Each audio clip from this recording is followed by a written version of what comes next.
जिल्ह्यातील बल्लारपूर शहराजवळील टोळ नाक्यावर 2 दिवसांपूर्वी एक धक्कादायक घटना उघडकीस आली आहे।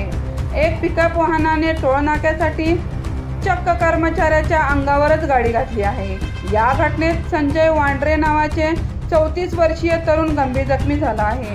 त्याच्यातील चंद्रपूरमधील एका खाजगी रुग्णालयात उपचार सुरू आहे। या घटनेचा व्हिडिओ देखील सोशल मीडियावरती व्हायरल झाला आहे। पोलिसांनी या प्रकरणी अज्ञात वाहन चालकाविरोधात हत्येचा प्रयत्न अंतर्गत गुन्हा दाखल केला आहे। आरोपी घटनेनंतर घटनास्थळावरून फरार झाला आहे। आरोपीच्या शोधासाठी पोलिसांचे एक पथक रवाना झाले होते। स्थानिक प्रशासन आणि टोळ प्रशासनाने या घटनेचा निषेध नोंदवला आहे।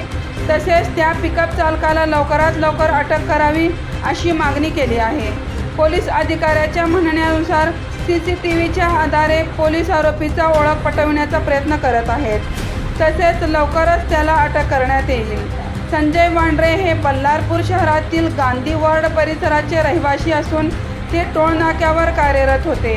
एक पिकअप वाहन टोळ न भरता टोळ नाका वाचवत पळण्याचा प्रयत्न करत होता।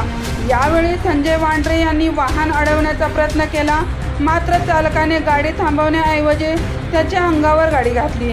हा सर्व घटनाक्रम व्हिडिओत कैद झालेला आहे।